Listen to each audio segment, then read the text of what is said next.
Hello, I'm back, and today I'm playing Fix It Up. So basically, I've been playing Fix It Up for a few days now, and I've noticed that most of the people here are still having a hard time to understand what the game is like, and since I'm someone who likes cars and want to share my knowledge, this video will be a beginner's guide for new players on Fix It Up.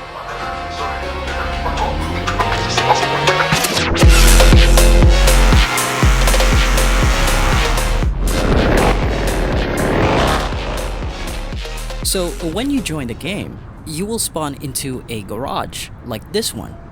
Now the garage only has 3 car slots that you can buy and fix your cars or even sell them. And when you go outside, you will see the junkyard. Basically, the junkyard has many cars that you can buy, and this is where it's located. It has 9 total of cars that can spawn within every 2 or 4 minutes, depending on if you're in a private server or in a public server. In terms of cars that you may find inside the junkyard, there are a lot of options. For example, a Peugeot 206, a Volkswagen Golf, an Audi A4, a Fiat Punto, a Lexus IS200, a Nissan 350Z, a Ford Transit, even a Toyota Hilux. And there are definitely more rarer cars that you might find in the junkyard. And after you buy your scrap car, you will then have to fix the different parts inside your engine. This is to improve the car's condition and to improve the sales of the car when you sell them. The next step is to buy the necessary parts that you need for your car. Now, the location that you need to go to is the spare parts shop. This is where it's located. And once you arrive to the location, you will then have to buy the specific equipment that you need. And in order to identify the equipment that you need, you will have to pop the hood of the car to see what kind of parts that you need to buy. Inside this car has an inline 6 engine, meaning it has an engine block of an i6, a cylinder head of an i6, an exhaust manifold of an i6, an air intake of an i6, and a spark plug of an i6. Now, the only 3 things that you need to buy inside the spare parts is the air intake, the spark plug, and a radiator. The rest can be repaired inside the repair shop.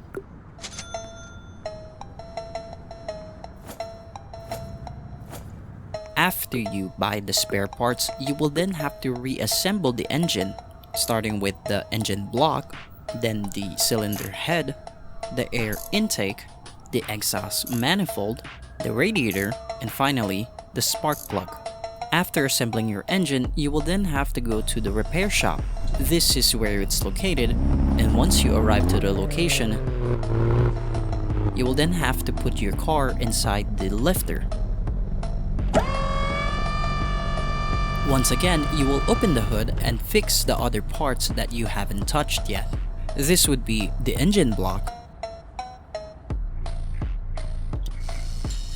the cylinder, and the exhaust.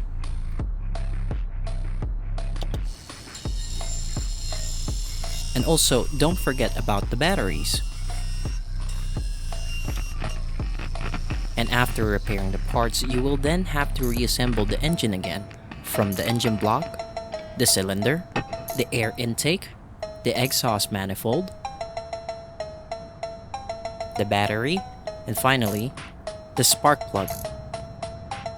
And after repairing the parts, the vehicle will then be at 100 condition, meaning that now you can customize your car by painting it or adding some rims, and even adding a customized part like a spoiler. After you customize your car, you can now then either keep the car or even sell it for a higher price. In order to sell the car to be prepared, you will have to go back to this location. This is where you can sell the car. And when arriving, make sure to always have a 100% condition on your car. In terms of increasing the value of the car, you can either engine swap the vehicle or apply some coolant on the radiator But adding a new rim for your wheels does not increase the value of the car, regardless of what it is. And there you have it, now you are a certified mechanic.